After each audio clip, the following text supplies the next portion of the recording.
अदब बस्तर से इस वक्त की एक बड़ी खबर है। यहां पर नक्सली कमांडर विनोद की मौत हो गई। झीरम घाटी हमले का मास्टरमाइंड था विनोद। 2013 में कांग्रेसी नेताओं पर जो हमला हुआ था उसका मास्टरमाइंड ये बताया जा रहा है।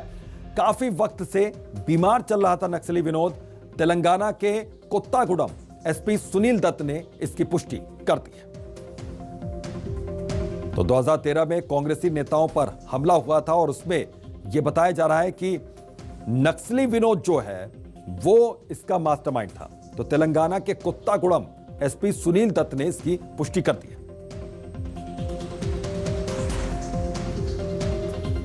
तो इसी खबर पर हमारे वरिष्ठ सहयोगी मनोज सिंह बघेल इस वक्त हमारे साथ जुड़ गए हैं। मनोज जी, इसको किस तरीके से देखें?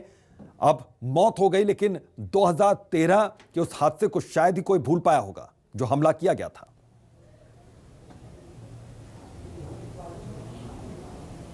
निश्चित तौर पर वो बहुत बड़ा हमला था माओवादियों का, जिसमें 32 कांग्रेस के नेता मारे गए थे, जिसमें शीर्ष जो क्रम था कांग्रेस का, जिसमें नंद कुमार पटेल शामिल थे, महेंद्र कर्मा शामिल थे, विद्याचरण शुक्ल शामिल थे। तो इस तरह से पूरे जो टॉप लीडरशिप थी उस समय कांग्रेस की, उसको इस माओवादी हमले में खत्म कर दिया गया था। बहुत बड़ी घटना थी। उस घटना की एनआईए जांच चल रही थी और जो है लगातार जो है इस संबंध में जांच पड़ताल की जा रही थी कि आखिर इस मामले का खुलासा कैसे होगा और कैसे जो माओवादी जो इस घटना में शामिल थे वो कैसे पकड़े जाएंगे। लेकिन जो है अब तक किसी भी तरह की सफलता नहीं मिली थी। आज जो खबर आई है उसके मुताबिक इस पूरे ये तो सभी को मालूम था कि इस पूरे घटना का मास्टरमाइंड जो है वो विनोद उर्फ विनोद अन्ना, जो नक्सली कमांडर था, जो दरभा डिविजनल कमेटी का सदस्य था, वो था। और इसकी लंबे समय से तलाश जो है सुरक्षा बलों को थी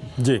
लेकिन जो जानकारी मिली है अब तो शुरुआत में जो पुष्टि हुई थी वो तेलंगाना पुलिस ने इसकी पुष्टि की थी कि उसकी मृत्यु हो गई है। लेकिन अब जाकर बस्तर आईजीपी सुंदर राज ने भी इसकी पुष्टि कर दी है और बताया है कि विनोद की मौत हो चुकी है। 11 जुलाई की देर रात को उसकी मौत हुई है और बताया जा रहा है कि 1 महीने से विनोद जो है वो बीमार था। काफ़ी संभावना ये भी जताई जा रही है कि वो कोरोना से पीड़ित था और उसका इलाज चल रहा था जंगल में। जिस तरह से उनका एक सिस्टम होता है इलाज कराने का, उनके अपने डॉक्टर होते हैं, जंगल के अंदर ही इलाज चलता है। तो वो रिकवर नहीं हो पाया था और जो है 11 तारीख की देर रात उसने जो है अंतिम सांस ली और आज उसका अंतिम संस्कार जंगलों में ही किया गया, जो कि बीजापुर और सुकमा के बॉर्डर पर कोई स्थान है, वहां पर विनोद का अंतिम संस्कार किया गया। तो नक्सली एक बड़ा जो मनोज जी एक चीज बड़ा नाम था।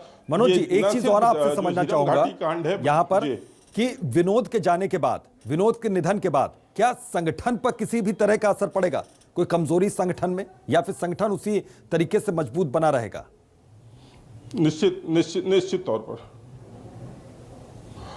तौर पर असर पड़ता है, क्योंकि न सिर्फ झीरम घाटी हत्याकांड में बल्कि जो विधायक की हत्या हुई थी, दंतेवाड़ा के भाजपा विधायक भीमा मंडावी की जो हत्या हुई थी, उसमें भी मुख्य रूप से इसी का हाथ था। और एक बड़ा नाम माना जाता था विनोद का, खास तौर पर जो बड़ी घटनाएं जितनी अकेले पूरे यदि इलाके की बात करें, दंतेवाड़ा, सुकमा, बीजापुर और बस्तर, इन चारों इलाकों में 16 बड़े वारदातों में इसका नाम शामिल था। और पुलिस के मुताबिक अकेले दंतेवाड़ा में इसके खिलाफ 40 से अधिक आपराधिक मामले दर्ज थे। तो विनोद जो है बिल्कुल एक बड़ा नाम विनोद के जाने से यहाँ पर संगठन कहा जा सकता है कि निश्चित तौर पर किसी बड़े लीडर बिल्कुल एक संगठन का एक बड़ा लीडर गया है तो संगठन पर इसका असर पड़ेगा। बहुत बहुत शुक्रिया इस तमाम जानकारी के लिए।